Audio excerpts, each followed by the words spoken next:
El trabajo a presentar se denomina Análisis del impacto en redes de media tensión del arranque de motores eléctricos de gran potencia. Los usuarios de las redes eléctricas por una parte exigen una correcta calidad de energía y por otro lado contribuyen a empeorarla en función de sus demandas particulares. El ingreso en servicio de una importante demanda puntual requiere un análisis del impacto que genera a las variables de operación de la red.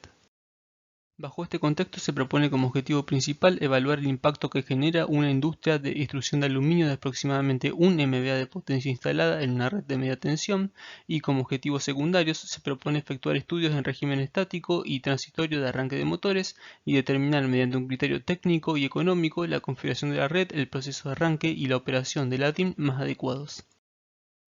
La red de media tensión sobre la cual se efectúa el estudio es abastecida desde una estación transformadora de 132, 33 y 13,2 kV por medio de una línea aérea de subtransmisión de 33 kV, la cual acomete a una estación de rebaje de 33 a 13,2 kV que posee dos transformadores de distribución primaria.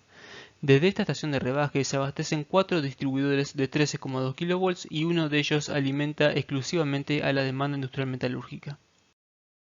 La demanda industrial metalúrgica en estudio posee una línea de extrusión de aluminio. El proceso inicial de extrusado requiere de grandes potencias y en él operan 3 motores de 151 kW.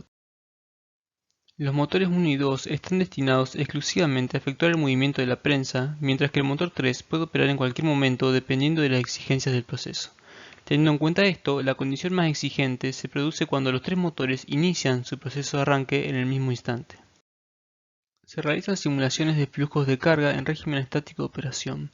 Los perfiles de tensión en barras de media tensión se mantienen dentro de los límites admisibles, al igual que los niveles de cargabilidad de la infraestructura eléctrica.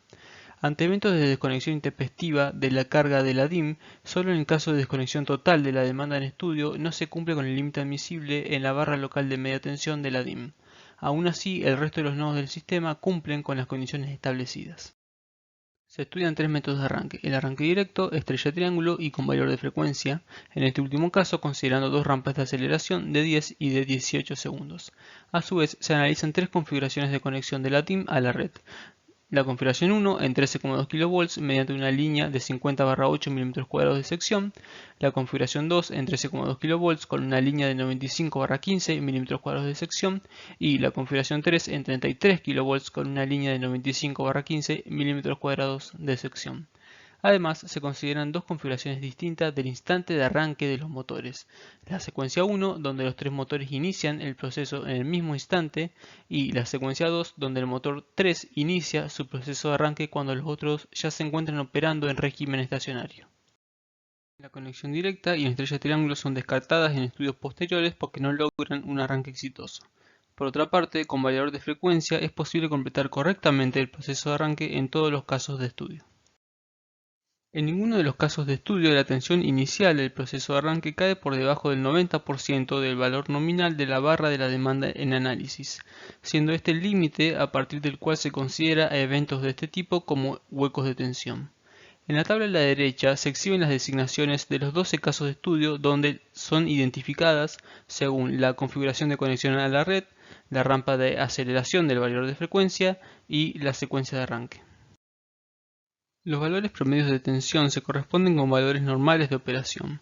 Si bien la configuración 1 presenta los menores valores de tensión promedio, su obra asociada es la más económica de efectuar y presenta diferencias marginales con respecto a las otras dos configuraciones. Por tales razones, la configuración 1 se considera como la mejor opción según su relación costo-beneficio. Del contraste de los casos de estudio con la curva ITC-BEMA, que representa los niveles de tensión que pueden ser tolerados por la mayoría de los equipamientos electrónicos, se observa que todos los puntos se ubican dentro de la zona admisible de operación. Además, siempre el caso más crítico se da en la barra de la demanda industrial metalúrgica, en la cual no existen inconvenientes. A modo de comparación, se obtienen los niveles del déficit energético de los distintos casos. El menor valor se obtiene en el caso 9 de estudio, que se corresponde con el circuito de menor impedancia y el menor tiempo de los eventos de tensión. Por contraparte, el mayor déficit energético se presenta para el caso 4, pues sus características son opuestas a las del caso 9. Del estudio se demuestra que los usuarios aledaños a la demanda industrial metalúrgica poseen variables admisibles de operación de la red relacionadas con la calidad de energía.